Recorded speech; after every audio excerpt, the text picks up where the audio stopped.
Thank you. Well, greetings to all our friends at home and you, the cultural elite.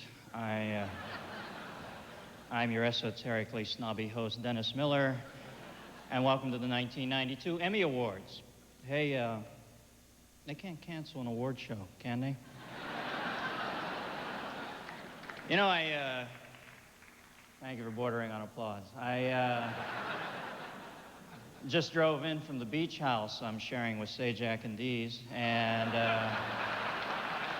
you know, surprisingly enough, Sajak is the messy one.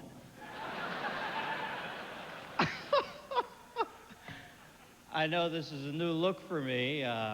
Really funny story behind the beard. I'm way too depressed to shave. So I joined a Jimmy Brolin cult. You know, we're coming to you live tonight on the Fox network, so please don't be alarmed if a male model comes out and starts to strip. It's just part of the show, okay? I, of course, am referring to the incident earlier this year when Fox executive Stephen Chow hired a male dancer to strip at an affiliates meeting. It was at that point that Fox chairman of the board, Rupert Murdoch, told Stephen Chow that henceforth his name would be spelled C-I-A-O. Let's see what else happened in TV this year. Dan Quayle criticized a nice Irish girl named Murphy Brown, and then in a stunning display of karma, misspelled the word potato. Well, we better learn how to spell potato, because if the economy doesn't get any better, that's all we're going to be eating, pal, okay? Quayle blamed... Thank you.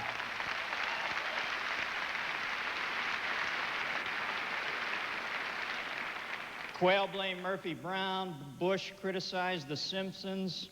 Maybe these guys ought to turn the TV off and work on that deficit, huh?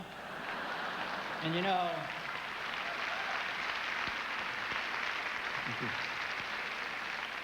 And you know, if you want to blame a TV show for the ills of this country, why not start with a State of the Union address, okay?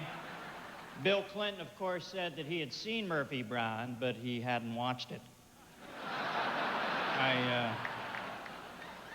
I know one member of the television industry, Linda Bloodworth-Thomason, has been working hard for Bill Clinton, and there's a rumor that in an effort to return to favor, Clinton's first official act as president will be to call up Major Dad's reserve unit and ship them overseas. You know, it's been a bit of a traumatic year in Hollywood, what with everyone having to convert their speed dial from 213 to 310, and the fact that Studs has now officially run out of attractive people. But on the brighter side, Aaron Spelling is back on top. You know, TV is such a copycat industry.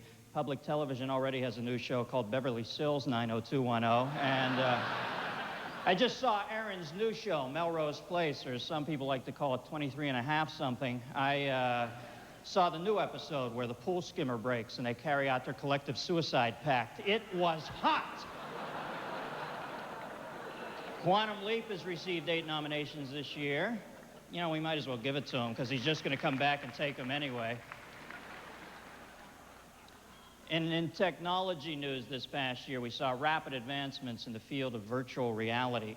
Experts say that eventually you'll be able to simulate making love to anyone you want.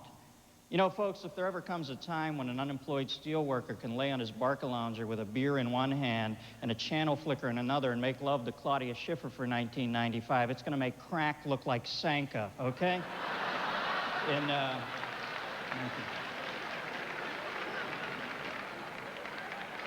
In closing, I do think about the future of television, and if I could look into my crystal ball and come up with a sentiment that expresses my hopes and dreams for the future of TV, it would be this.